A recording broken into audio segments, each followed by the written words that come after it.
Hello, everyone, and welcome to episode 2 of the Metacast podcast, the podcast about the creation of the podcast itself. And also, coincidentally, the podcast that says the word podcast the most times in its intro. Welcome, my name is Ty, and as always, I'm joined by my friend, Distance. Are you here, buddy? Hey, partner. Hey, what's up, man? All right, how are you doing? Oh, me? I'm doing well, man. Played one match in Magic the Gathering Arena. Okay. Forced my opponent to leave. They quit on you? You made them quit? Yeah. That's what's up. I'm that good. They were just that bad. You are you're still playing with your the red white deck, right? Yep. Oh, Nice. yeah. I've done some tweaks also. Good. That in some circles that means something pretty bad. I don't want to hear about how much tweaking you've been doing recently. You know me. I love uppers. You are a tweaker. Did I get that right? I got that right, didn't I? I think so. I don't know. I don't know my drug slang. I don't know if people even say tweaking anymore. That's probably like a really old thing. I heard it in a movie once. But anyways, we have a planned topic today. So we're still experimenting with what we want this show to be. And that means trying out new segments and trying out things and just kind of seeing how they go. And today, so our topic today was brought to us by Distance himself. And that's right. We are discussing self-esteem today, right? I guess that's the goal. Yeah, that's the plan as far as I know. And you did give me I guess a video, like a media share to start it off, right? Yeah, quick little bit of media I think is relevant to the topic and pretty close to my perspective on the whole idea of the topic itself. Pretty close, not spot on, obviously. He's another human, so his ideas are somewhat different, obviously. Okay. And you said it's like the first like 2 minutes of the video, right? Yeah, pretty much. It's like I'm not saying that people 58 seconds. Okay. But 2 minutes that's good. Gotcha. All right. Well, let me pull up the right scene here. Oh man, my stream deck just keeps like crashing on me. Oh, never mind. It's working. Okay. Let's hear what he has to say. I'm not saying that people shouldn't have confidence, but like often you take young people, say they're 16 to 22, and they're not really feeling that good about who they are. Right. Because their life is chaotic and in disorder, and they don't know where they're going, and they don't know which way is up. Look, also, there could be bad parenting, Oh, God, yes. bullying. Yeah. Oh, yes. There could be a lot of abuse going on. And I think that's one of the reasons why that resonates with people, this idea of be happy about who you are. Right. Feel good about who you are. Right. But the thing is, it has to be stated with precision. It's like... Yes. It's like... With You should treat yourself as if you're valuable, especially in potential. But you should concentrate on who you should become, especially if you're young. And so let's say you're miserable and nihilistic and chaotic and depressed and all of that now, and you have your reasons, terrible parenting, abuse, all of those things. It's like, well, you should feel good about yourself. It's like, no, it's not the right message. Is that it's more like you should understand how much potential there is within you to set that straight. And then you should do everything you can to manifest that in the world, and it will set it straight. And that's better than self-esteem. It's like you're in a crooked, horrible position. Okay, fine. There's a lot of suffering and pain associated with that. Yeah, you can't just feel good about that because it's not good. But you can do something about it. You can genuinely do something about it. And I think all the evidence suggests that that's the case. Yes. So I'm telling young people, look, no matter how bad your situation is, I'm not going to pretend it's okay. It's not okay. It's tragic, tainted with malevolence. And some people really get hurt by malevolent people, like, terribly hurt. Sometimes they never recover. It's really awful. But there's more to you than you think. And if you stand up and face it with a positive, with a noble vision, with discipline and intent, you can go far farther to overcoming it than you can imagine. And that's the principle upon which you should predicate your behavior. And I think that one of the things that's really nice about being a clinical psychologist is that this isn't just guesswork. Like one of the things, we know two things in clinical psychology. Okay. All right. Well, I like a lot of what he said there. That he made the point that you were talking about, right? Already? Yeah, I mean, Okay. he goes on to sort of talk about the sort of real world, real life examples that Mhm. he has from his practice as a clinical psychologist. Yeah. How do you screw up that word? It And could be a tough one, man. I understand. yeah, so the thing that's funny is you hear this guy say this over and over again. Eh, People seem to want to have political conversations with this dude, but he says, Yeah. like, I'm concerned And about I'm not saying people. that people I shouldn't have. care about people. I want to talk about people. Yeah. And I think that what he's done is taken uh, a philosophical and secular theological perspective, um, and mixed it with um, his experience as a mental health professional. Okay. And that's kind of what he goes on to talk about, is that, you're seeing a therapist, no, not because you're crazy or because you're weak, but because there's something that you feel is wrong with your life and you want to Yeah. fix it. Yeah. And you You're addressing a want, problem. get to the bottom of it and have someone who has some expertise help you figure that out. It's a collaborative effort. Yeah. So yeah, I guess first, since I guess I am the pull that shit up guy here, Yeah. I'll go ahead and, just for the sake of our conversation, so we understand what we mean when we say self-esteem. Yeah. Yeah. Because I think it's a pretty subjective term, Yeah. and I think it's a So term like what we talked about last week. I think it's a term that carries baggage with it. yeah. So what I'm going to do first is I'm going to look up the word self and then the word esteem, and then I'm going to look up self-esteem. Okay. Because if you put the two words together, you Mhm. come up with a different definition than the definition of self-esteem. Yeah. Yeah. So Yeah. Each separate definition. Yeah.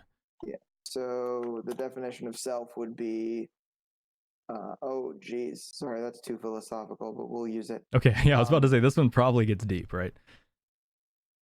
Okay, we'll just call it this. That's fine. This isn't too crazy. So self, a person's essential being that distinguishes them from others, especially considered as the object or introspection or reflexive action. I think Okay. the only real relevant part is the first part before the comma. A person's essential being that distinguishes them from others. And esteem by itself is respect and admiration, typically for a person. Yeah. Um, so you can have the noun esteem, where you can esteem someone, which means you respect and admire them. That's the verb. Yeah. So Yeah. you take self-esteem, and the definition of that, according to dictionary.com, that's where all these are coming from, Okay. is confidence in one's own worth or abilities, self-respect. Okay. Well, That's a little bit closer to what I would define it as, but I think that the term itself is not very precise.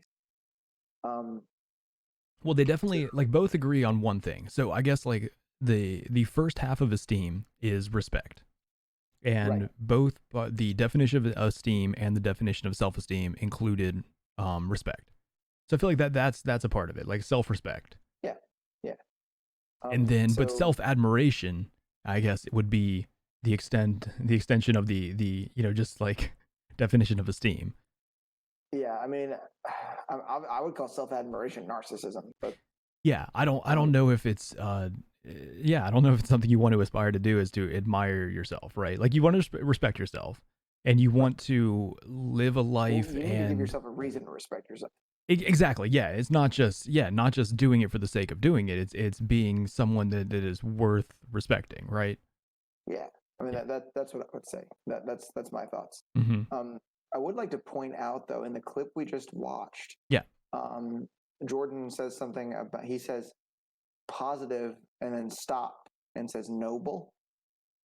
And I think that it's important to notice that you actually get to see his thought for a second, because he misspeaks, because he says a thought out loud he doesn't think is appropriate.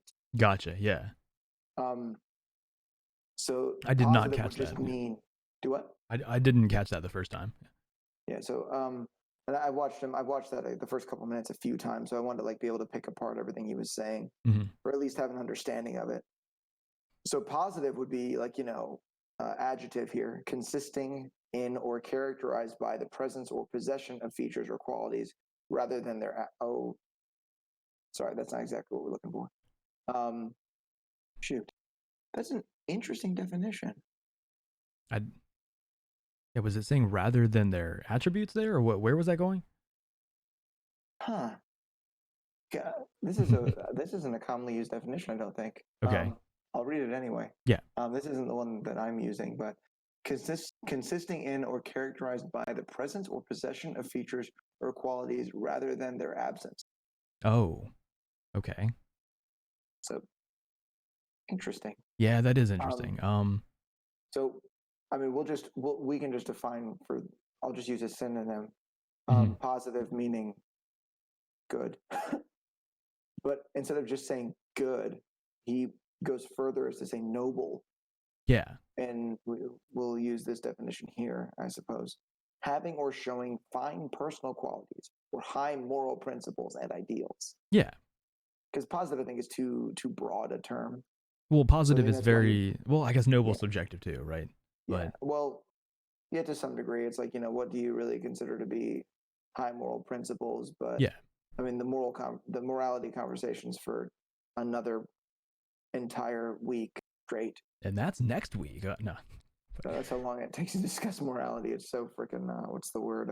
Metaphysical. That's what I'm looking for. Yeah, definitely. So I guess, I'm curious to know the self-esteem thing.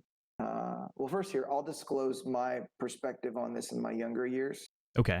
So I'll sort of be the vulnerable one here first, and then if you feel like opening up, I suppose you can do that too. No. So for me, growing up, I had a lot of issues with self-esteem. I was abused, not by parents. People don't realize that you can be abused by their children. So I got the crap beat out of me most of the time, called all kinds of names, felt like I wasn't worth much and people didn't like me, and people said things to me like, no one likes you. And I listened to that stuff as a child.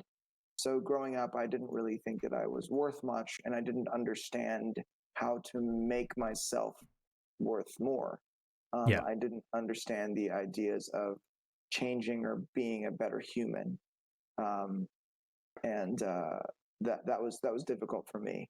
Mm-hmm. And there's still some struggle, as far as feeling like the things that I've done are worth something. But at this point, I think I'm at a pretty good place. Mainly because I feel like I've given myself a reason to esteem myself in some way. Yeah. So I suppose if you'd like to talk about your experience with the whole idea. Well, I mean, I think that's important. What you just touched on at the end is like it. So self-esteem is supposed to come basically from like internal sources completely, right? It should be a self thing, but it should, like you're saying, be deserved. It shouldn't just be this gift. It's like, oh yeah, now I have self-esteem. If you're not, living a life or being a person that is worth. I guess so. What if we've decided that respect is definitely a good part of it. If you're not being a person that's worth respecting, should you really have self-esteem or positive self-esteem or like, yeah. And then, but the other half though, like the admiring, I don't like that for self-esteem. Like that works for esteem, but I think self-esteem does have a slightly different definition. But yeah. But either way, like you're saying though, it needs to be deserved. There has to be a reason that you have self-esteem, right? Is that, I guess, your main gripe with the idea? Well, I have a lot of problems with the way that people talk about self-esteem in general. Okay. So it's, by the way, I'm sure plenty of our viewers have been called the M word. That's right. I mean, millennial. Okay. So this thing happens with a lot of the people that are a bit older than us, where they blame us for the things that they instilled in us. Okay. So there was a whole big push about like feeling good about yourself. But it was like feeling good about yourself just for the sake of it. Mm-hmm. And for me, like, I am the same as any other person, and I will not respect you if you haven't done anything for me to feel that way about you. I won't. Because why would I? Yeah. So I think that the problem that I have is that some people think of the whole idea of self-esteem as just feeling good about yourself just because, but Mm-hmm. that's ridiculous. What if you're an asshole? I Yeah. mean, I realize it's bad communication. What I mean by asshole is someone who's generally argumentative for the sake of it, who gets into conflicts because they think that it's fun or enjoyable, who's Yeah. difficult to deal with, who's stubborn in an unreasonable fashion. That's what I mean by asshole. Yeah. If you're all those things, you shouldn't have any self-esteem. That does not sound like someone that I would respect. Yeah. Yeah. So I'm not going to respect you. Mm-hmm. So you shouldn't think that highly of yourself. Yeah. I would agree with that. Yeah. And I think any traits that are thought of as typically being negative, that you can make a somewhat good argument for being negative, Mm-hmm. are traits you should change. I don't think we should just feel good about ourselves just because. Yeah, I think there's a lot of that. There's a lot of a push for that, right? Yeah, and I think that when we were quite young is when a lot of this shit just started to happen, where everybody was all like, "Oh, self-esteem. You need to have higher self-esteem, and you need to feel good about yourself, and we need to make you feel good about yourself." Like all these fucking old people bitching about participation trophies. You gave them to us. Shut the fuck up. Like seriously, like take some responsibility. You know, Gotcha. Yeah. You raised us. Don't act like we're some terrible abomination that occurred because we chose to suck. Yeah. Like, if Yeah. it sucks Okay. about us, you're to blame, and we're also responsible ourselves for fixing that now. Okay. Yeah. God damn, that was abrasive as shit. Sorry. No. It's, but so what you're talking about though is like if you're starting from, a position of 0 on like a self-esteem scale, right? If it can be negative, it can be positive. If you're starting at 0, you need to do something to earn it, right? You don't think it'd be beneficial for someone to start at a low positive integer, basically. So there's two problems, I think. Mm-hmm. There's two, maybe I'll call them delusions. Okay. I think that what ends up happening is that people don't acknowledge the good qualities in themselves. Okay. But then other people believe that they have good qualities that they don't. So okay. I think that everybody has a little bit of something that's positive about them. And it's about recognizing that. Not just, hey, feel good about yourself for no fucking reason at all. For me, it's like you need to determine like what good qualities there are about you. Because even like, I mean, okay, Tony Montana from Scarface. Yeah. He saws off someone's leg with a chainsaw and makes a lot of his money selling coke, and I think he stabs some people, but he's got discipline, drive, and determination. He moves to a place he doesn't know, that he speaks the language reasonably well, and kind of goes after his goals and achieves those. I mean, are you making the case that he's someone to respect, or? I'm saying that there are some good qualities about him. Oh, of course, yeah. So it's like no one's like black or white, right? Like, right. Yeah. In the case of Tony Montana, for instance, if he were to want to build his self-esteem, he could be like, well, I do kill people and treat my wife like shit, and I betrayed a friend, but I'm a really hard worker, so I've got that going on, but I need to fix all this other stuff. So I think it's as you build yourself into a better human, by whatever standards most people think of as being good, and also whatever standards you personally might find to be good. Yeah. Then that will increase your degree of self-esteem, but you need to acknowledge the positive changes that you've made. Does that make sense? Yeah. And when that should be like a source of the respect for yourself then, right? Like if you see that you're making positive changes, that's a reason to respect yourself. Yeah, I would say. Yeah. So it like, but I guess then the question that I was kind of getting to was like, the experience of building self-esteem, I would say, is probably different for everyone. And I don't know if everyone starts at that same point on the hypothetical scale that I was creating, that like starts at either like 0 or whatever. Like there's probably some people that start with negative self-esteem, and Well, it's if you're starting at a 0 or a negative, you're not being honest with yourself. oh, okay, yeah. Or I mean, I don't know, like some people just may have trouble seeing, right? Or I guess, or is that what you're saying as far as like not being honest? Like if you have trouble seeing Yeah. good qualities or things like If you're that. not seeing the positive things about yourself, you're not being honest with yourself. If you think that there is 0 reason to to to respect yourself, because one of the points that Jordan Peterson makes in the clip that we watched is that you need to treat yourself like you have value. Yeah. He says the potential thing. Of course, he says potential. Yes. All kind of alike. So there, regardless of where you are, there is potential in you. Okay. Yeah. So whatever you decide would be better for you or make you or what would make you a better human, then you just kind of do it.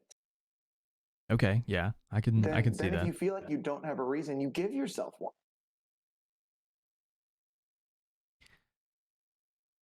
Yeah, I mean, but can't a source of like some of the lack of self-esteem or I guess just generally feeling bad about yourself be recognizing the lost potential? The fact that maybe you are like too old or you've moved past a point where things that you could have done would be realistic? Or should that like not be something that people would let bother them, in your opinion? This is oddly specific. Could you be more specific?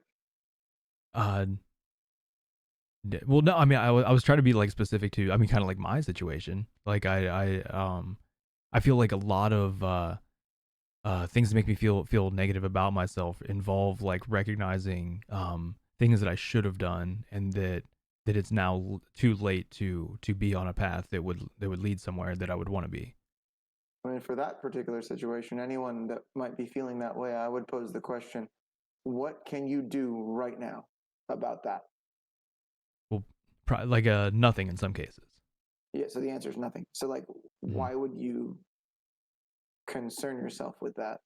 Well, it's not concern. It's maybe more like mourning, right? Like you're mourning like a lost potential that you had, a life that you could have had. Yeah, I mean, the older you get, like life, or at least life in the society that we live in the West, specifically in the United States, obviously, life it's a series of decreasing options. So the older you get, the fewer options you have for certain things, particularly like in career and lifestyle. Yeah. Yep. But well, number one, logically or rationally for me, fretting or mourning about the past is a complete and total waste of energy. It makes no sense whatsoever. It's a complete waste of effort, because the only thing that matters is you are where you are. So what do you do now? What do you do right now? Okay. Yeah. Well, I guess that, I don't know. I think that feeds more into my experience with depression more than low self-esteem. But I think a lot of that, there's like a lot of bleed over there. You know, like I feel like I have issues with like anxiety, depression, and low self-esteem. And I think that there's a lot of connections between the three. Yeah. My therapist at one point sort of generally said that in broad terms, depression is a lament or an unnecessary grief over the past, and anxiety is an unnecessary or excessive worry about the future. Okay. So, and then self-esteem kind of fits in the present right there, where it's like by not recognizing self-worth in at this moment, right? Yeah. So I think that where you start is that you recognize I have value and I have potential. Okay. So because I am valuable, it is important for me to realize the potential that I have. Yeah.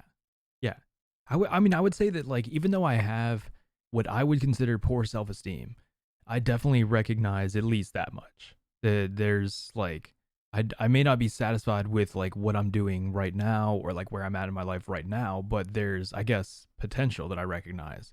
But I just, it never feeds into like good enough or like feeling, yeah. Where I don't know how I define good enough and it is always the goalpost seems to be pushed slightly past where I'm at. You know what I mean? Yeah. Well, good enough is it's a wasted term. Yeah. I mean, good enough doesn't do anything for you. It's like Well, it would if it was attainable, right? But it's just unfortunate that it's not. Well, yeah. I mean, good enough doesn't happen. Well, it's like Yeah. the whole joke with people that ride bicycles. How many bicycles is enough? The formula is N plus 1, where N is the current number of bicycles that you own. Okay. It's the same thing. Yeah. How much is good enough? N plus 1. The current state that I am plus 1. Yeah. So the idea of like good enough is it's a fallacy. Like, who defines it, and what terms do you use to define it? Be precise. What's unfortunate, it's like it's me that's defining it, and I'm also a perfectionist. So it's like it doesn't exist, and it's never going to exist. Yeah. If you can't define it in precise terms, it's a waste to try to pursue it. Yeah. And even like when I was able to define it in precise terms, I think I would always set goals for myself that were like not unreachable, but basically like would require amounts of effort that were superhuman. And then I would just hold myself accountable for falling short. Yeah. And that's just another reason for me to like lower my self-esteem, because like, oh, I wasn't good enough, or I wasn't strong enough, or I wasn't disciplined enough to do X or Y. Like, okay. And I don't know, it seems like my brain seems to like to find ways to it finds excuses to make any situation a reason to lower my self-esteem. You know, and I think, like you've pointed out before, it's like I think it's because that's comfortable for me. That's what I identify as. That's what I know myself as. So that's what my brain tries to always find, right? Yeah, I mean, to some degree, that's kind of what I've meant by some of the things that we've talked about in the past. So, I mean, did you have that same experience then? So, yeah, I mean, perfectionism is a hard thing to overcome. Yeah. But when you think about it rationally, it's ridiculous. Because let's give an example. Peterson, he's a professional road cyclist. Okay. I don't really, I'm more of a mountain biker than a road biker, but I could say that I want to be the perfect road cyclist.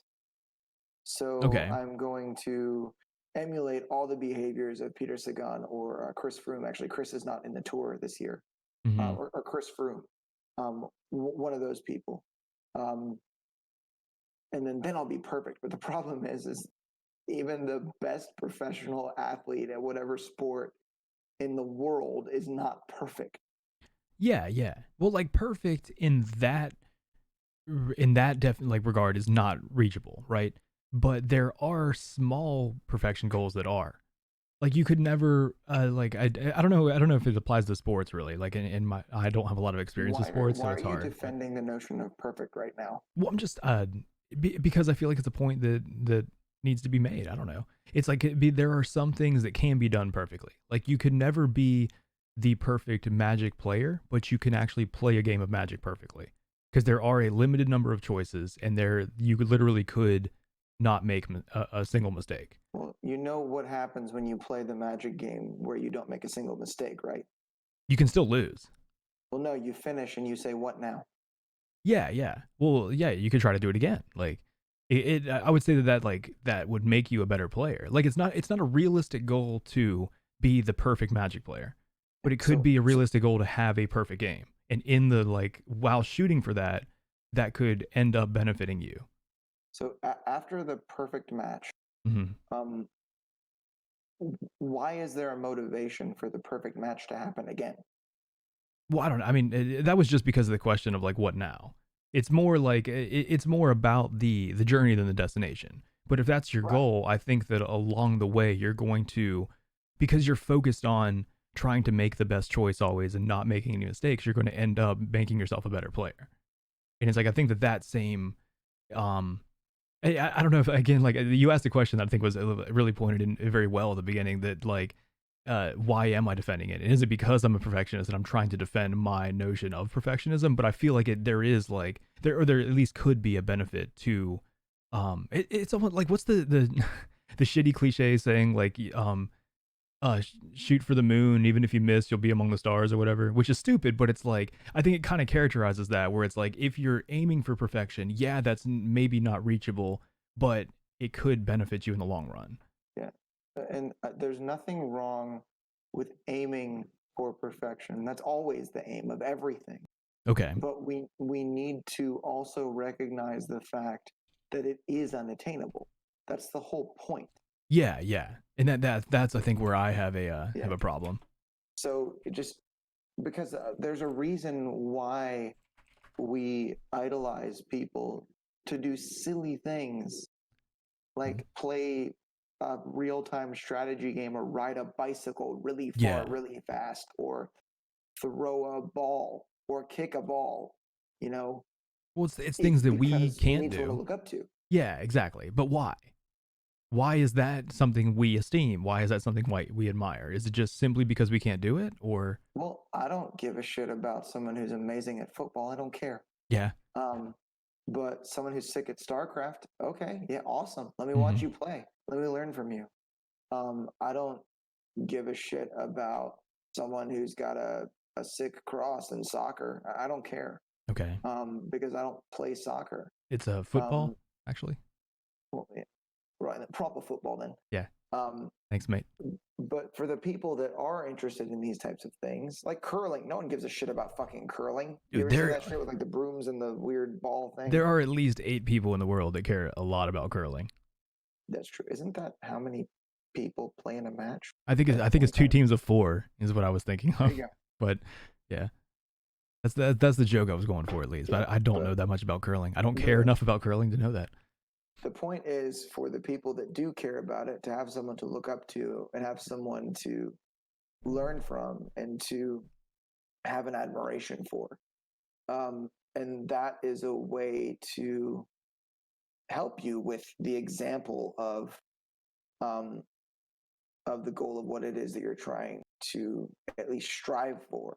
Yeah. And the reason why I ask the question of when you play the perfect Magic the Gathering game, where do you go from there, is because you have nowhere to go.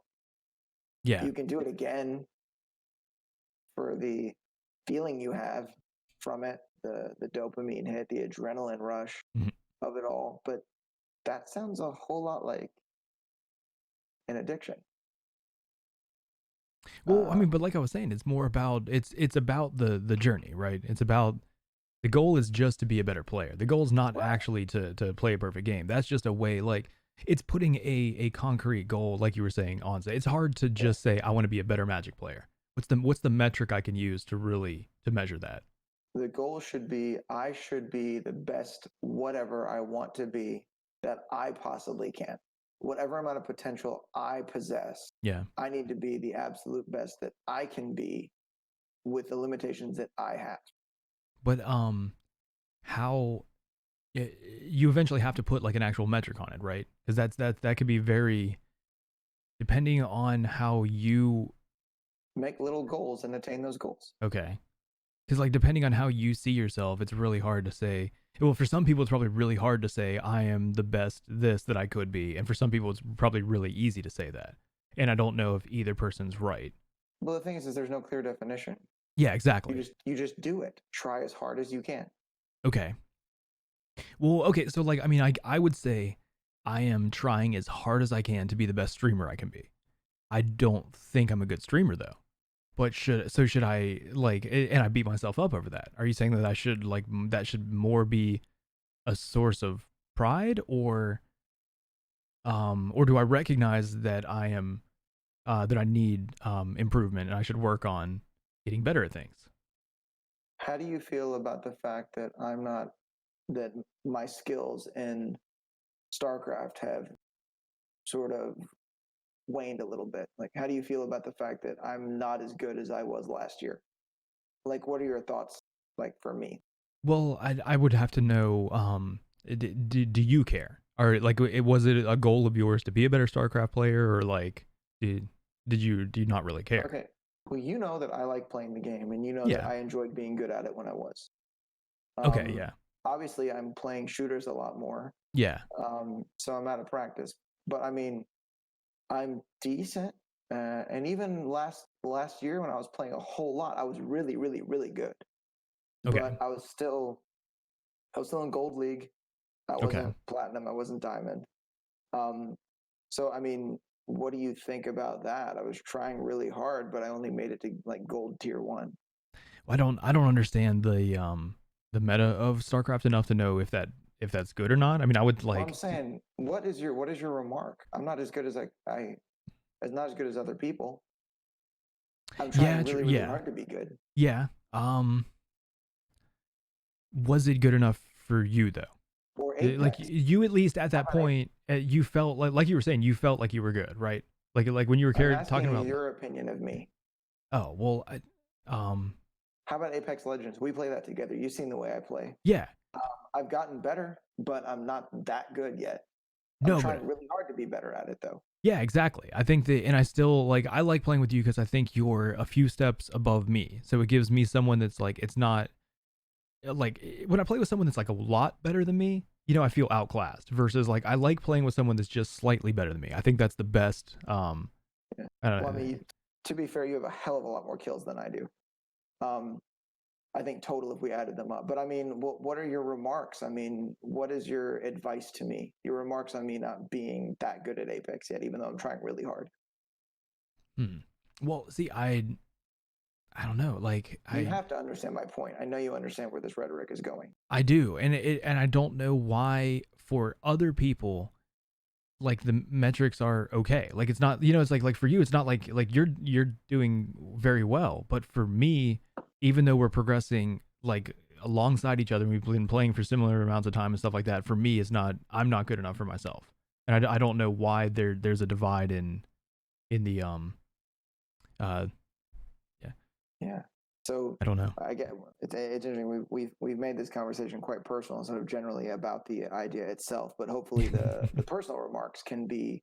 So it's about why my self-esteem sucks. Not gotcha. Yeah, but you know, hopefully we can relate to people on this. You know, there's something relatable about it. Someone else out there can know that they're not alone, and then we can know that we're not alone. Yeah, exactly. I think that's the whole point. Is, I mean, like we talked about before, it's like being lost together, right? Yeah. Yeah. So you know, we're both trying to find our way. I would say it's realistic that almost everyone, barring like narcissist, has had some struggle with self-esteem at some point, right? Yeah, or at least recognizing what was. People have had struggles one way or the other, either giving themselves too much credit or not enough. But the thing that I'm saying is that if you're not going to beat me up about something, why would you beat yourself up? You should treat yourself like someone that you're responsible for caring for. We're friends, so you care about me. You don't want to hurt me, and you don't want to beat me up and be unreasonable or put unreasonable metrics or unreasonable goals on me because I'm someone you care about. And same with you. Like I never I need to care about myself. Discourage you when we're playing Apex ever. Like we're not good at it, and we're getting better. And you know, anytime you want to beat yourself up, like, oh, I suck so bad. Like, bro, you had no shield, no weapon. You didn't even have a knockdown shield. Like you got shot in the back. You didn't even see who killed you. Yeah. It's like, what were you gonna do about that? So, and this next bit, the next point that I'd like to make might be a little uncomfortable. Okay. But it's fine. I'm ready. Embraced. I've had the experience myself to some degree that in some way, when an individual says, well, it's okay for this person to not be perfect, but not for me, is actually somewhat narcissistic in nature. Yeah, exactly. Because it's like if you explore that idea, it's like I'm holding myself to a higher standard because I'm better than you, right?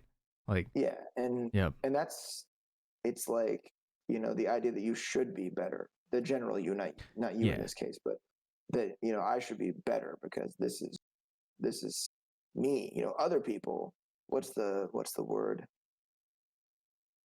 the saying, what do they say, the plebs. Oh, fuck average, you can have that. Yeah. I'd better be dead than average, right?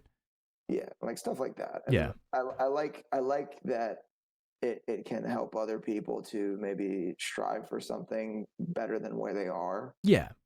But I don't That's think a good it's thing. good. Yeah. I don't think it's good to try to give yourself a reason to turn your nose up at other people. But I think that if you don't act that way with me or with anyone else you care about, you shouldn't act that way with you. You should have more respect for you. I should care as much about myself as I care about the other people around me. You must have more respect for you, not should. I mean, I need to. I know. We've definitely established that. Which I think is like why we're doing some of this, right? I mean, like we wouldn't be picking this as a topic if we both did not struggle with this, I guess. And I can give you probably the best example of how to handle not being as good as everyone else. Okay. Hello. Actually, you know what? Because I've never actually done this on the air, I am going to actually post a link to allow people to see more specifically what it is I'm talking about. Sometimes I send this to people at work when they ask questions like, why you climbing the stairs so funny? Or how come you get off the ground so funny? Oh, gotcha. I'll ask, well, assuming you sincerely give a shit, I can send you a web link because I don't feel like explaining. So if you want some pointers on how to deal with not being as good at something as everyone else, trust me, sir, I am the dude for that. I am the dude. So I ride bicycles. Mm-hmm. It takes me 11 and a half hours to ride 100 miles when it takes many other people 8 to 9 hours. Yeah. I got ridiculous gearing on my bicycles. My legs are extremely weak. I am destined for a wheelchair. And you weren't much of a cyclist before being diagnosed, right? Like you chose cycling as a path kind of after your diagnosis, right? Yeah. So, as you know, but I'll explain it to the viewers. I did Hapkido for a little while. I did Taekwondo for a bit. I did Muay Thai. Then I also did Brazilian Jiu-Jitsu. I wasn't diagnosed with this until December of 2010. Yep. So there was a period of time where I was in school. I was working 2 jobs. I didn't have time to train. And then my body just got weaker because that's what happens. And it got to the point where I couldn't train anymore. I went to jiu-jitsu and my shoulders were on fire for like days after that. My muscles wouldn't allow me to do it anymore. Okay. And as many people that are athletes or people that do anything probably know, you define yourself a lot by the things that you do. Many people do, especially if you're like an athlete or a competitive anything. Yeah. And so for me, this was a huge part of who I was, a large part of my self-esteem that was taken away. It was robbed of me. Yeah. Well, that wasn't just your esteem. That was like your identity, right? Like it was actually Yeah, I am a grappler. Like for 3 years of my life, that was who I was. Yeah. And then suddenly my identity's taken away from me and I felt even emasculated to some degree. Okay. But then I discovered that there's such a thing as gear ratios and that while I might not be able to pedal harder, I can pedal faster. Okay. So you look at the gear ratios on my road bike, on the bike behind me, it's ridiculous. Other cyclists are like, bro, you could climb a wall on that thing. I'm like, you could climb a wall, Mr. or Mrs. Healthy Skeletal Muscles. Yeah. I definitely But noticed that riding your bikes. Like when I would go Oh, to yeah. pedal hard, like I'd like accidentally wheelie just out of nowhere. Yeah. Yep. That's why I was like, yeah, bro, you're probably not going to go this high up in the cassette. And Yeah. then I think you probably figured that out rather quickly. The bike behind me is like a monstrosity. Like if other cyclists look at it, they'd be like, what the F, bruh? But I mean, trust me, man, like I've had to tolerate this. Yeah. I've had to tolerate being weaker and slower than all the other people. Yeah. Cycling is lonely for me. I don't make friends doing this. I'm not fast enough to ride with anyone else. Everyone's faster than me. Everyone's stronger than me. People that haven't worked a single day at their life to be good at this are faster than I am. Yeah. I'm slower than an amateur that doesn't even touch a bike. Do you think that it's kind of like along with that, like the idea of like how it's easy to swim if you get thrown in head first, I guess, is that kind of like, do you think that's analogous to this, where like you were kind of forced into a situation where you had to find a self-identity and find self-esteem again because it was robbed from you, rather than just being like someone that lives a cushy life that doesn't have to do that? I need to slay dragons. Oh, thanks, Voodoo. Yeah, thank you for the bits, Video. I appreciate that, man. I need to find the dragon and I need to slay it. I don't Okay. care what it is. I need to have something difficult in front of me, no matter what it is. It has to be something hard. Okay. And it Yeah. has to be something that's difficult for me. I define my purpose as I go through a whole lot of pain and I go through a whole lot of difficulty. Not to brag and boast to everybody how strong or how tough I am. Yeah. I want people to realize how strong and how tough they are. Yeah. Yeah. But it's like with the self-esteem thing, I'll never be as good as any pro anything. Like I can watch like the Enduro World Cup mountain bikers, and those people are sick. Yeah. I can't even ride the mountain bike properly. Like I'm physically incapable of standing up on the pedals because of the balance that's required and the muscles in my legs that just don't work. I'll never be as good as they are. But I mean, even barring any sort of disease, like I'll never be as good as they are at this point, right? Like with the age that I am, like I couldn't train to be best in the world. It's not like David Goggins is. Yeah. Okay, so yeah, he did kind of like turn his life around pretty late, right? Yeah. But yeah, and what did he do? He broke like pull-up world records, right? Yeah. He's also an ultra endurance runner. Okay, so I guess maybe it is possible. Okay. Yeah, good point. Well, I guess what I would say is explore what is possible. Okay. But yeah, that's the thing with this whole self-esteem demon though, is like it limits what you think is possible. Because of that, I don't see many things even as possible for me.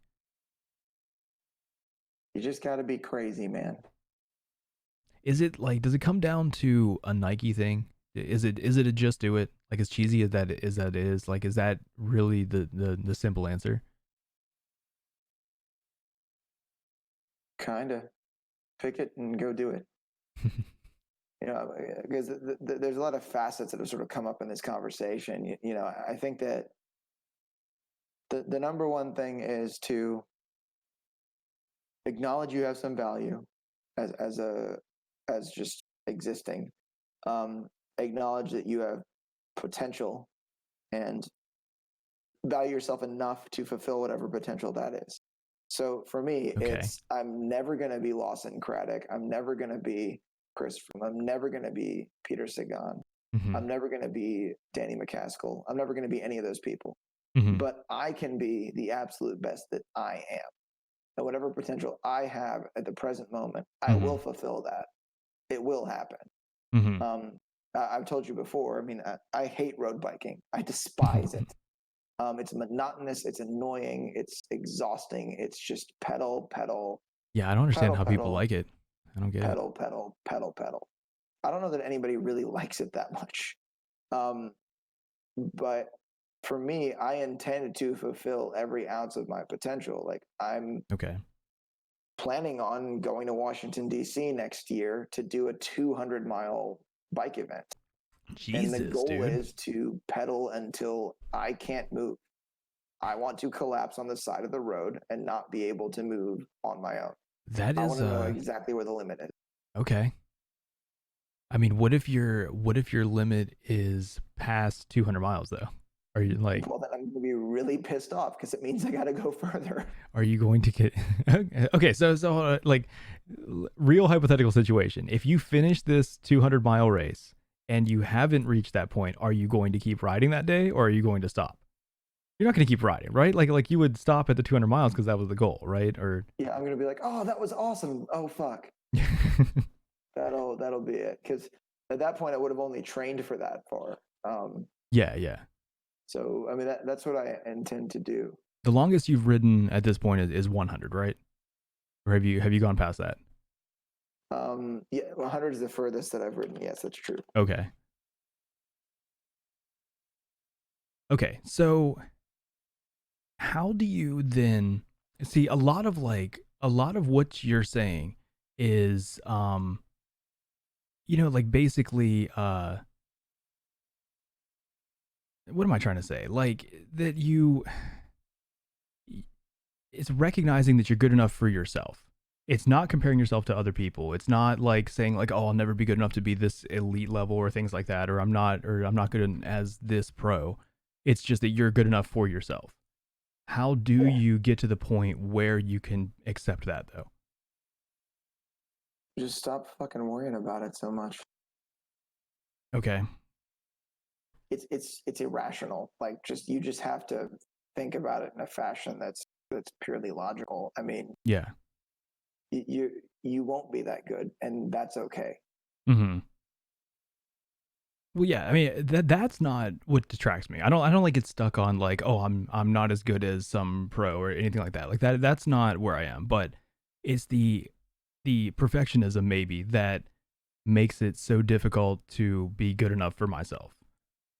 Okay. Well, so streaming is your thing these days. Sure. Yeah. So, what is your exact definition of a perfect streamer? Well, obviously the two-time back-to-back 1993, 1994 video game champion, blockbuster video game champion. No, but a serious answer. Again, there's no such thing as a perfect anything when the category is that broad, right? Like there's no such thing as a perfect Magic player, like we talked about before. So like I can't define that. So if you can't define it, you can't attain it. You can't even pursue it. Well, no, and I never do. No. So I could have the perfect stream. We could have one night of Apex where I didn't fuck up and wasn't in the wrong scene at all. But there's more than that, right? Well, I mean, but that's one metric that I could measure. That's yeah. But until I mean, the thing is, like, why is it perfect? Why can't it just be good? Because that's tough, man. Because it's never good enough for me. Well, why not though? I see. I don't know. That's the issue. I don't understand. Disrespect good enough for you? Like as far as yeah, I mean, other people are always good enough for me. It's just that I'm not good enough for me, and that's where like we talked about that. There's a disconnect there. Yeah, and once again, like I don't find that to be self-deprecating. I find that to be narcissistic. Okay. Like that, other people can be this, but me, I'm better than everyone. Like I must be all these things. It's okay for others, but for me, I am better. Well, yeah, and you are right, because it's like I can't I can't defend that position logically at all. I don't understand why I think that way. And it's not a good way to think. Like, yeah, I can't defend it. It's not rational. So if you can't defend it, you should just stop thinking it. You should give up on it now. Okay. I mean, that's the way that if I have a thought or a perspective that I get to the point where I realize it's like not defensible or it doesn't make sense, or someone shows me another perspective that makes more sense, I just give up on the other thing. Okay. Yeah. Because it's not me, it's an idea. So like I give up on certain ideas. Okay. So I guess like the when it really comes down to it, then how you find some way to accept what and who you are as being good enough. Or no, because like you're saying, like in the beginning, you have to be someone worth respecting to accept that, right? Or to at least. The thing that makes, for me, well, first of all, I despise the term good enough. Yeah. But if I had to use it for myself, I would say good enough to me means that I am pursuing the best potential that I have. That I'm going after that. And every day that I am pursuing the best potential that I have in whatever thing I decide to do, that is good enough. But I'm just done with the enough part. Let's just say good. Okay. I don't know if so in a brief period of time where I was living with and in a relationship with someone who had a child, the child was quite young. And whenever I would try to show her something or teach her something new, she would get all like frazzled about it. Like I would want it to be like the best, and I get freaked out because she like wanted people, as a young child, and there's a significant adult in your life, you want them to think highly of you. You want them to think that you're really awesome and like really great at stuff, and you want to have some encouragement. That's a normal thing for a child. You want to please this authority figure. Yeah. Yeah.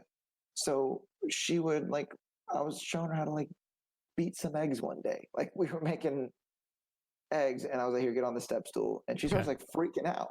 And I'm like, whoa, whoa, whoa, whoa. Look, it doesn't need to be perfect. Yeah. Just good. It's like, just do a good job. Okay. And that's okay. Like it doesn't have to be the best thing ever. You don't have to be the most amazing egg beater in the world. Like just do it and make sure it's good, and good is fine. Okay. And that would take all this pressure off of her, and she'd be like, oh, cool. Okay, good. Whack, whack, whack, whack. Oh, those are some beaten fucking eggs. Like, all right, let's eat breakfast. That took forever. Well, but it's like, good, not perfect, just good. But she's got a mind that can at least see herself as good. Like if you were to give me that same advice in the conversation that we were just having, like I don't think I'm a good streamer. Even like I think it's like I have trouble seeing. Okay, why do you think? Well, let's define not good too. Like, what is a not good streamer, and how do you fit that criteria? Oh shit, yeah, because that's it exactly is perfectionism, because it's like it's making a mistake, basically. Making a mistake is not good. Basically, yeah, that's I see. I need to fix that, man. All right, so how do I? You need to fix it. You need to give up on that idea altogether. I do. How do I see that as good? Like, how do I see a lower percentage as being an acceptable grade?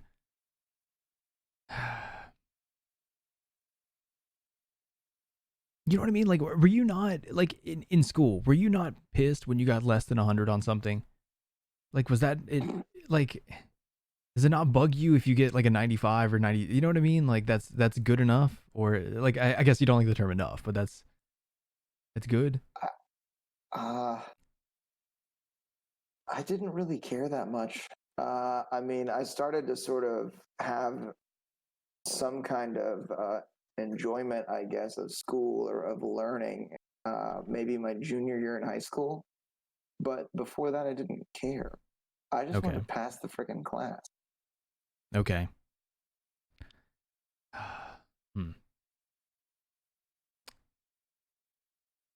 I really like. I know that. Yeah. Go ahead. I was okay with a B.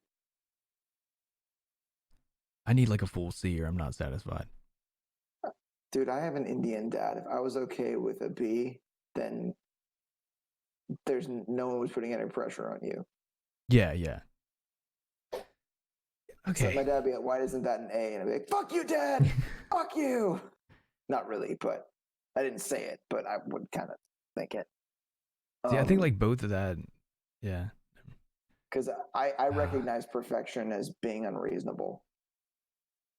Well, it is but like, okay, but it's not in, like in that example right there, you can get a perfect grade on one test. It's not reasonable to be perfect in the entire class though, right? But like getting a perfect grade on one assignment or one test or something is reasonable. That happens all the time. Yeah, every now and then, but getting 100 on everything is silly. Yeah. Because it's like getting pissed off when you lose a match in Apex. There's a 5% chance you'll win every time. Well, if it's There's all 19 other teams. Yeah, but it's not all just odds. You know what I mean? Like if you look at like the top teams, they win way more than 5% of the time because it's not just a pure coin flip. You know, like there's more to it than luck. Well, there's 19 other teams that need to just chill out and accept the fact that they didn't win. Yeah. It's that simple. The odds are low that in any given match, if everybody in the match sucks, one team's gonna win. Well, one team has to win, no matter what. Like right. Yeah. And it's not like a team match like in Battlefield where there's two teams, or Halo or something like that where there's two teams. There's a 50% chance of winning because you'll be on the winning team half the time usually ish. But it's just unreasonable. Like it just doesn't even make any sense. Like the thing that I think is funny is that like almost all of the ideas that you're using, well, you're essentially using these ideas to justify your identity. Yeah. But all of these ideas are completely irrational. Oh yeah, yeah. None of them are defensible or logical at all. And for me, if it doesn't make sense, just give up. And I think that that's maybe the reason why, because I think around 25 or 26, I got to this point where I thought whatever makes sense just speaks for itself. Okay. What do you mean by that? I'm not really. Like I can make sense of it. And if I can make sense of it, then it must be true. And if you disagree with me and you can't tell me why you disagree or tell me why you think the other perspective makes more sense, then you should probably just not think that. You can't just feel like something's true. Okay. Truth is something that needs to be determined. Well, but I feel like the experience that I have in the world with other people reflects how I feel about myself. So I feel like that it does kind also of irrational. Well, how much control do you have over other people? Like how much do you really have? None. Okay. Well, then why would you worry about something you have no control over? Well, because are you worried that the sun's going to explode? No, but unfortunately, my self-esteem there is in a large part based on how other people feel about me or see me, and I don't think I'm very likable. Oh. And it's not self-esteem. Well, then, if it's based on others, it's not yourself. Okay. One should determine independently of other people's standards. So okay. I have a distinct feeling that one of my brother-in-laws has no respect for me because I am not purely motivated by increasing my salary every year. And that I don't make moves or changes based on my desire to have more money. Okay. And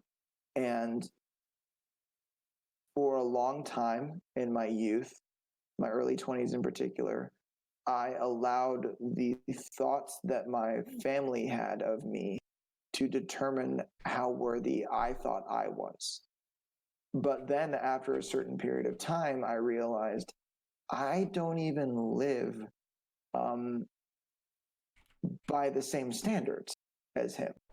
Yeah, exactly. You don't value the same things that he does. Right. Yeah. And at one point, like I was it was something that I thought was funny that my sister mentioned the artist Lizzo, and I did like a dub smash of that hair toss check my nails song.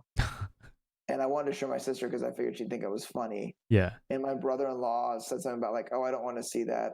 Then he's like said something along the lines of like, not going to have less respect for me. And I looked at him and said, your respect doesn't matter to me. And it doesn't, because if your respect is based on things that are not subjective to you, then perhaps that would be worth something. But if your respect is based on me not having the same exact goals as you, well, then it's worthless to me. Okay. And Yeah.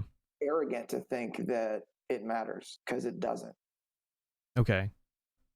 Yeah, I could see that. But it's also like, to me, it seems way too easy.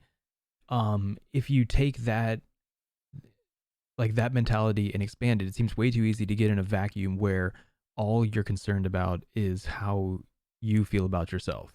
And if you don't, like, you have to at some point take into consideration like how your behavior is impacting others, or how like you come off to others, right? Or like it's conscientiousness. Yeah. But it's not basing your worth on those people. Conscientiousness is having some idea or understanding of how you affect others. Okay. But that doesn't mean that all of their opinions are completely valid all the time. But if you seem to have like the experience consistently where people just don't really seem to like you, like, couldn't that mean, like, do you know for a fact that they do not like you? And what standard are you using to determine that? No, that's hard, because I guess like because of like poor self-image or low self-esteem, it seems like everyone dislikes me. You know, it's like in any social situation, I feel like everyone dislikes me. So it's hard to, back to logic and reason. Come up with a reliable standard to measure how much someone likes you, and then tell me how many people like you. Well, okay, so what about like just the ability to actually like form friendships and establish, meaningful friendships with people? Like if I find it very hard to get people to hang out with me and things like that, if people don't necessarily want to be around me, I think that is a sign that okay, well, why don't they? I don't think that my personality is something that people like to be around. Dude, we've had this conversation before. Do you remember it? Yes. Was not on the podcast though, but yeah, we've definitely spoken about this. It has nothing to do with who you are or your personality, really. Well, the problem is that no one has the energy for someone that's that down on themselves. Exactly. Yeah. I'm probably exhausting to be around. Yeah, I mean, it's difficult. Like, I'm finding this conversation extremely difficult. It's taking a lot of patience to have it. I'm sorry. I thought, damn, this is why like. Are you apologizing to me for that? Well, because like because I'm making it difficult, man. This was like supposed to be your topic of choice, and I feel like I'm ruining it, man. That's not good. No, you're not. How? Because it shouldn't be. I don't feel like the goal should be that it's difficult. I don't know, man. Things are difficult. It's okay. Yeah, but it's like this should be. I don't know. My goal for this is to be more of like something that's enjoyable rather than, like, I don't want you to work all day and then have to have a 90-minute difficult conversation like that. I don't know. That to me doesn't seem like something that's like something that I would want to spend my evening off from work doing. You know what I mean? Like, I don't know. Are you forcing me to be here right now? I do feel like I'm holding you hostage. Can I leave if I want to? No. The doors are locked. Okay, watch this. I think those doors are locked right there. No. Are the doors locked or not? All right, shit, he is leaving. Oh, fuck. Okay. Damn it. Shit, I ruined everything. All right, well, fuck. So I guess, like, when it comes down to it, for me, like, I feel like I struggle the most with the idea of self-esteem because I don't ever feel like things are good enough for myself, like we talked about, and it's unfair of myself to hold to a standard like that. Like it's not realistic, and it's not something that's productive in any way, but it's also not something that I find easy to just stop. and I don't know how to do that. I've struggled with that for probably 17 years at this point. And it seems to be very easy for a lot of other people, and I don't understand why. Welcome back. I am glad you're back. I thought you were really leaving me, man. No, did you force me to come back? I got terrified. It was my choice, wasn't it? I feel like I might have done that with my brain. I was I'm doing this willingly. The thing is you don't have anything to apologize for, because none of this, I'm doing all of this willingly. Just because something's difficult doesn't mean you shouldn't do it. In fact, because something's difficult, every reason to do it. Okay. But no, I mean, I'm saying that the difference is that I recognize the fact that for me, I've had to deal with a lot of this stuff, and the reason why I'm constantly saying that philosophy is really important is because learning how to argue is really important, because it helps you learn how to think. Okay. And it helps you to stop thinking irrational things. The majority of the reason why people are unhappy often is because they're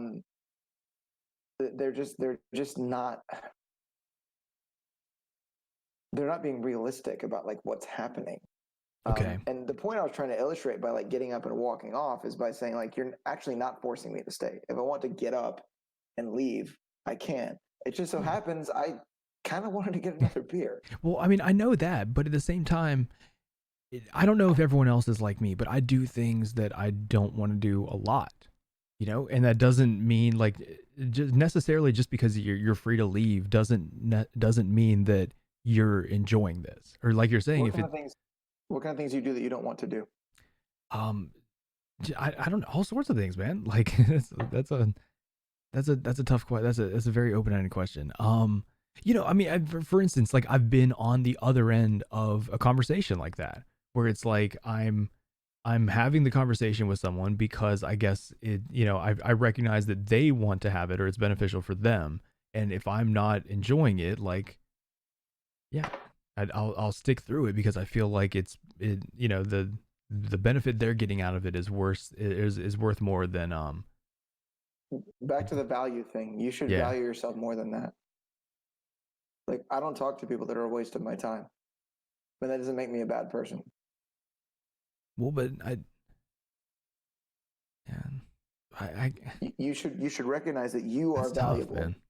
And your time is valuable. So you should not be having a conversation with somebody that's wasting your time. If you're not getting any value out of it, find a way to leave the conversation in a civil fashion, obviously, if possible. That's such a foreign idea to me, man. And if a civil fashion is not possible, then be uncivil. I've had to do it. See, but I would rather just not and just kind of, I don't know. That's implying that the individual you're talking to is more valuable than you are. That's a fallacy. Because you don't, number one, you don't have the appropriate criteria to determine that. Okay. And even if you did, how would you assess that criteria in another person? It's damn near difficult. Or I think Dane Cook even made a joke about it. If you're at a bar and you're talking to someone who's not interesting, hey man, I gotta go take a piss. Then you just go and don't come back. It's kind of mean, but that person's probably trashed anyway. They won't remember. See, but I would never do that to someone. I couldn't. You're doing that for you, not to someone else. But they're on the receiving end of that behavior. No, they're not. You're overestimating your importance too. That's another thing. I also realize that I'm not a big enough deal to everybody for me to completely crush someone's self-worth by not wanting to talk to them. Well, I recognize that I project a lot, but I know that if I was on the receiving end of that, that would hurt. If I was talking to someone and they told me that they would be right back, and then I recognized that they just walked away and they weren't coming back, that would hurt my feelings, and I would not want to do that to someone else. My response is suck it up. I mean, seriously, just suck it up. Who cares? Sometimes people aren't going to like you. Deal with it. Well, but I would accept the fact. And what I mean by deal with it is I'm not saying don't have feelings, but if you recognize yourself feeling hurt about it and own the fact that you're feeling that way. Yeah. If you find yourself feeling hurt about something, you need to recognize and assess whether or not there's any reason or place for you to feel that way about it. So, well, let me think of a certain situation. So you're saying, like, in that situation, you shouldn't feel hurt by someone doing that? Well, you should recognize whether or not the hurt is justified. Because it's like, okay, for instance, I didn't, but let's say that I did. Let's say that I honestly just like got real pissed off, took out my headset, walked off because I really wanted to leave, not because I was trying to make the point that I could leave. Yeah. I just chose not to. Okay. Let's say that I just fucking left. Yeah. Total asshole thing, I would say. That's kind of not so nice. And then, okay, so you're feeling a little hurt by that. Okay. Yeah. And it's like, okay, well, is this person significant to me? Yeah. Okay, yes, this person's a close friend. Was there a valid reason for them to leave? Like, well, this person became frustrated, but it's not necessarily my fault because they chose to be in the situation. And if they became frustrated, that's them being frustrated. And they chose to leave because that felt like it was better for them in that situation. But that's and they were just doing what they felt was best for them. And there's boundaries between me and that person. But that's like impossible for me to rationalize through that, though, because I don't know what. I just did it. You heard me do it. But I don't know what's going on in your head. So if I'm having that thought process, if that actually happened, I'm having that thought process, I can't actually determine, like, when I get to that, well, why did he leave? That's a black box. I don't know. The one clear thought is that the only logical motivation for somebody doing anything is because they thought that at that time that was best for them. Okay. That, I think, is pretty clear. So at the moment that somebody did a particular thing, they thought that that was the best thing for them. And if that's what they believe to be best for them, then good. They should do what's best for them, and I will do what is best for me. Okay. Boundaries. Okay. Yeah. So it's the same thing. Like, I went on a couple dates with someone, and she was pretty cool. Thought she was possible significant other material. Liked her quite a lot. Mm-hmm. And after date number 2, she was like, "I'm sorry to tell you this, but I don't have a desire to continue this." Mm-hmm. And I was like, "Oh, well, that sucks." Cool. Apparently, I have personality traits that this person believes are not the best for them. Mm-hmm. And so she has made a decision that is best for her. I'll respect that decision, and all is well. Mm-hmm. Yeah. Not, oh, woe is me. This person didn't like me. My entire self-image is completely crushed by this one insignificant person that I've gone on 2 dates with who I thought was really cool. No, it's ridiculous. It's like, this is a person that felt that I didn't have compatible personality traits with them. Yeah. And they decided not to continue it because they thought that was best for them. And that's okay. Yeah. But so the one extreme of that is saying, like, oh, what was me and that it crushed you. But the in between is like, is there any chance that rather than just saying, oh, my personality traits are right or correct or don't need addressing, that maybe my personality is driving people away? Because that's where my mind always goes. It's never like, oh, that it's like, oh, well, my personality traits are fine and this person just didn't click with those. It's always like, oh, well, my personality needs fixing. Your personality is your personality. It's just who you happen to be. And but that changes depending on like who you're around and how, like, general that is. But it's like, if someone doesn't like your personality, then fuck them. But if it's someone that asshole, then maybe change that. If it's someone that you like and respect, and like it actually respect, like they deserve respect, they're a good person, and they don't like your personality, like there could be a chance that like maybe like I feel like maybe my personality just sucks and it needs addressing. No, the only thing that sucks about you is how down on yourself you are. That's it. Well, and unfortunately, that's like a big part of my personality, though. That's the only repulsive thing. But that's a major part of my personality, and so that's what needs fixed. Yeah, exactly. My personality needs fixed. Not your personality, your self-image needs fixed. Yes, yeah. Yep. It's how you perceive yourself, not who you actually are. Yes. And that, yeah. And it seems to be, it seems to be like you're saying, it should be a simple thing. You just change it. It is a simple thing. Yeah. I don't know why I struggle with it then, man. That sucks. Neither do I. Yeah, it sucks. That sucks. I mean, I can speculate. The reason why you struggle with it is because you're irrational. Mhm. And irrational to me is like, it's a terrifying place to be. Well, but it's like a lot of it is based in emotion, which is not rational, right? Which ones? What do you mean? Which emotions? Oh, I don't know. What are the emotions? I don't know. What emotion can you specifically state is the reason why you feel like you're not worth much? Sadness? No, fear. Probably fear. How so? Why fear? Well, see, because a lot of it, again, like it's fixing the source of self-worth. My self-worth should not be influenced by others' perception, but because I don't feel like I'm a likable person, it makes me feel like that I'm not worth much. What is there not to like about you in particular? With specifically, like in exact terms, what is there not to like about you?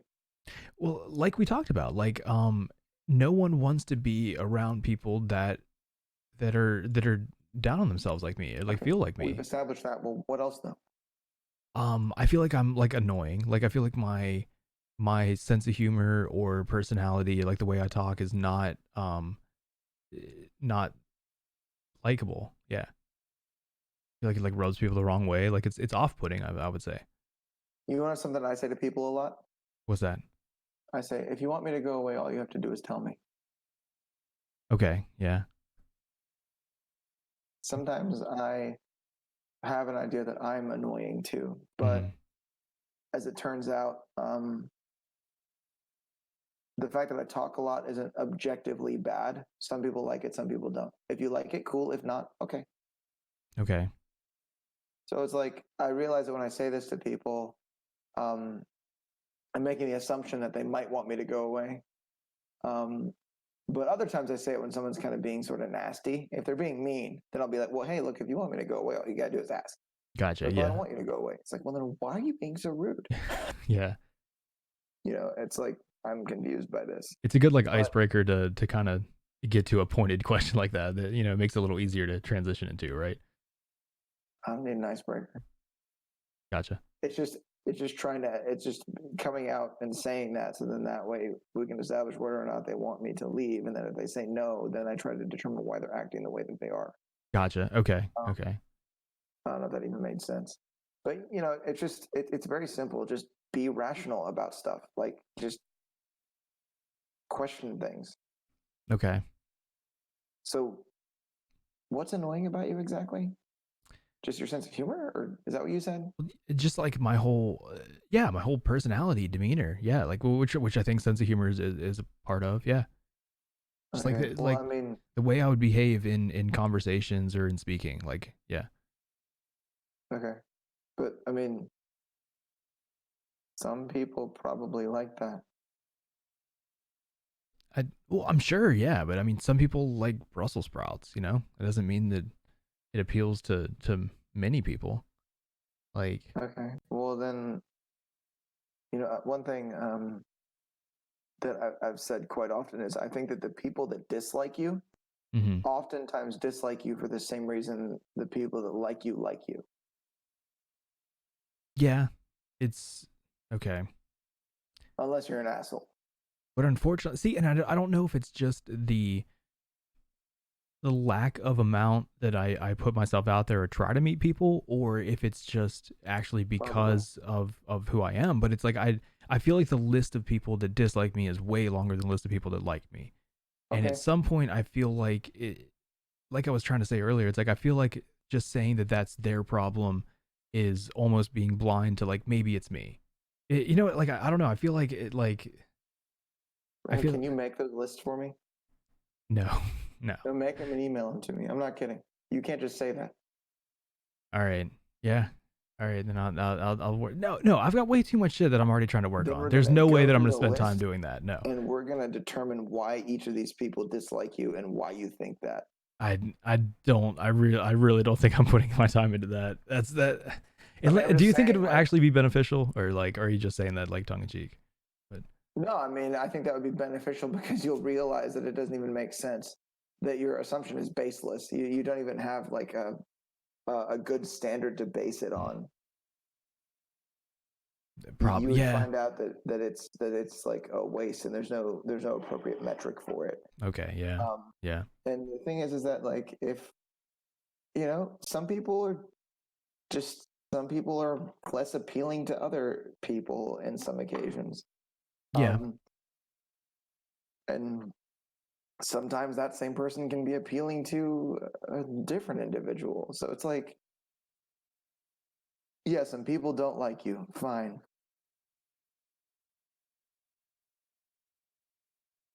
Yeah, but like saying something like my whole personality is annoying is like lacks specificity so much that it's like not even admissible to a conversation. If you're trying to have a rational one.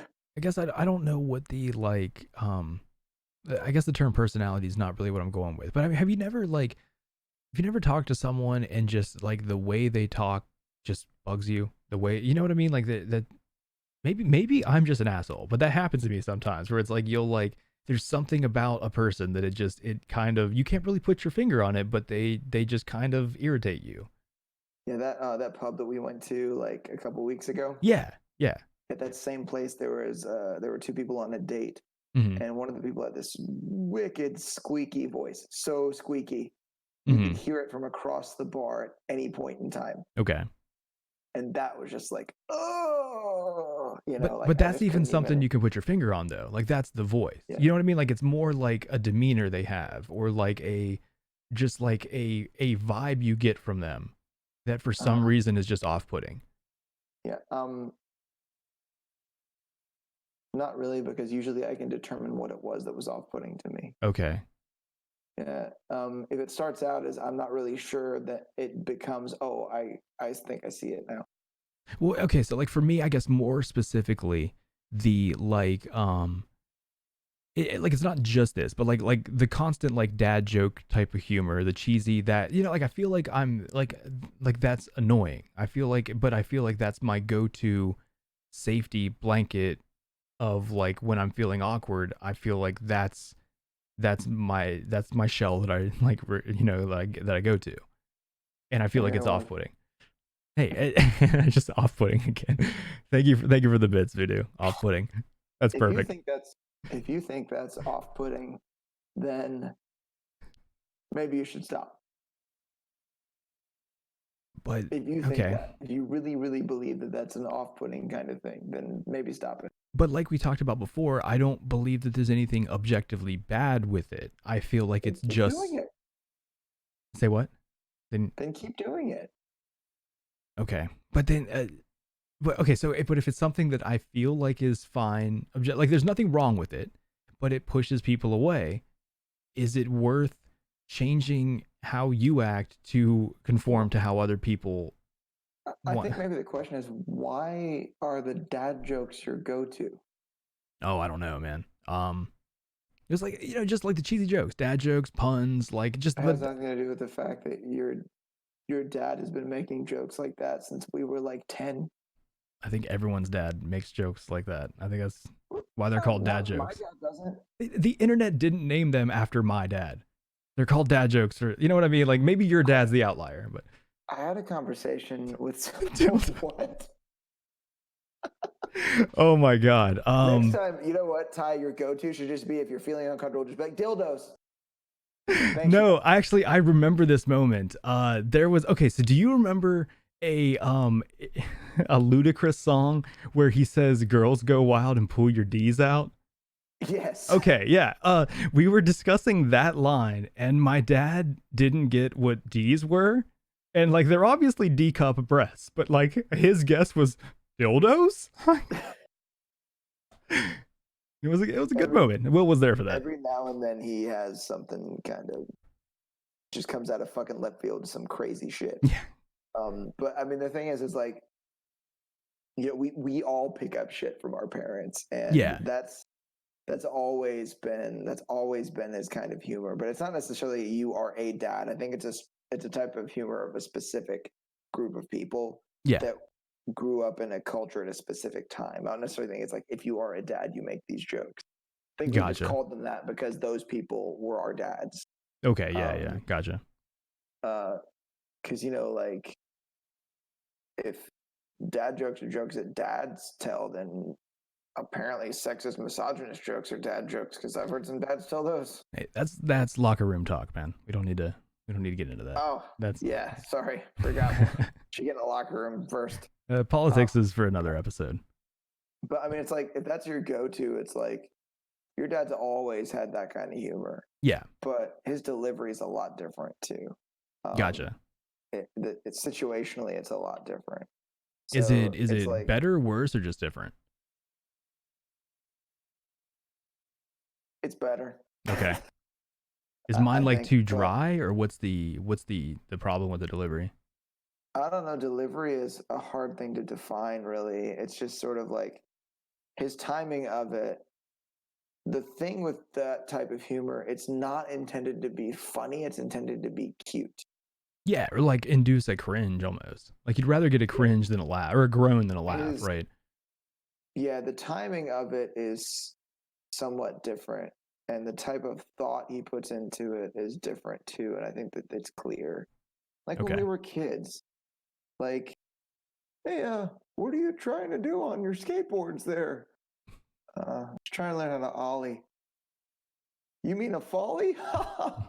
You know what a folly is? It's like, oh, Ty's dad. Yeah. Oh, Ty's dad. You're just precious. I want to pat you on the head, but I'm too fucking short to reach your head right.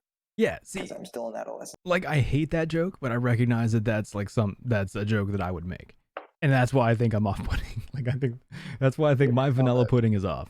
Did he ever tell you do you remember the statistics joke? No. He used to tell this story about how in statistics class he just started laughing out of nowhere, and the teacher asked him, you know, what was going on. He says, "I got a joke." Okay. It's like, so a guy walks into an X bar, and the bartender says, "Hey, man, why the mean face?" Like, well, I came in here, and all these average standard deviants started screwing up the place. And it's like, so bad. Yeah. Like, it's like the worst joke ever. But it's like the Beastie Boys. It's just so fucking terrible, you love it. I think a lot of people are going to hate you for that. I think a lot of people really like the Beastie Boys and think they're good. You like the Beastie Boys because they're just so bad that you like them. I don't know, man. Seriously, that's them. But yeah, so let's we need to get to a point that we can wrap up though. So the idea of self-esteem, you only really disagree with the idea when it's undeserved, right? Like the idea of like, oh, you should have self-esteem for no reason. Yeah, right. Well, I don't like when someone deserves it and does not acknowledge it, or when someone doesn't deserve it but acts as if they have a reason to have it. Okay. Those are two extremes that I think are not good. They're bad. But the actual just concept itself of self-esteem, you think is a positive thing. You think that it's a good thing for someone to strive towards improving their self-esteem. Yeah, but not just for the sake of it. Not just find a way to feel good about how bad you suck. Mm-hmm. Find a way to realize that you have value, and in realizing that you have value, working to make yourself a better person.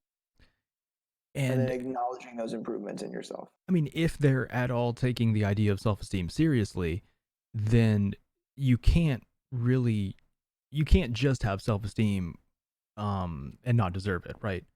Because if you're can. really respecting yourself, you would determine that you're not worth respecting, right? Or like I feel like it's just like executing the idea without actually like taking it to heart. Well, you can, in the same way that you delusionally dislike things about yourself, people can delusionally like things about themselves. Oh, okay, I get what you're saying. Okay. Like in your case, like you think all this shit is like bad, that's just not really a big deal. And then a lot of people would think that there's all these things that are great about them that they don't realize are not. Okay. All right. Does that Yeah, make I sense? see that. Yeah, no, it does make sense. I didn't really think about that. I don't know how that that glaringly obvious idea kind of escaped me there. But I mean, either way, someone's being irrational. yeah. Yep. Well, I like that because I felt like before when we talked about it, you're the way you worded just like not liking the idea of I think you even said like self-esteem is bullshit. Maybe you're like the way you worded it's like I thought that you just didn't like the core concept of self-esteem, that you had Well, like a problem with that. The way it's communicated and defined is a problem. And really what it comes down to is more like self-worth or self-value. So self-esteem, when you take the words and separate them, the implication doesn't make a lot of sense. Yeah, true. When you put it together and define it as, having some degree of respect for yourself, then that to me is like, I think that's a good thing. Yeah, definitely. Yeah. Because that's like, it was, when I was trying to prepare for this episode, I was trying to look for as many people as I could to, that were like talking negatively about self-esteem. And that was like a hard thing for me to find, was like, I mean, of course, like there's a video of like why self-esteem is overrated and stuff like that. But it's like, it's hard for people to like, pick apart the idea of self-esteem. It seems to be like a generally accepted good idea to feel good about yourself, except for like you're pointing out, it needs to be deserved. Yeah. You should give reasonable expectations to yourself, of what it is that makes you valuable. That makes sense. Yeah, and I think that's a good place to wrap it up. So thanks everyone for joining us for episode 2 of the Metacast podcast. We will be back next week, 7:30 p.m. Eastern Standard Time. We're actually going to have a guest next week, so that'll be an exciting episode. It'll be the first guest episode. If you are here on the stream, we are going to play some video games now. So stick around.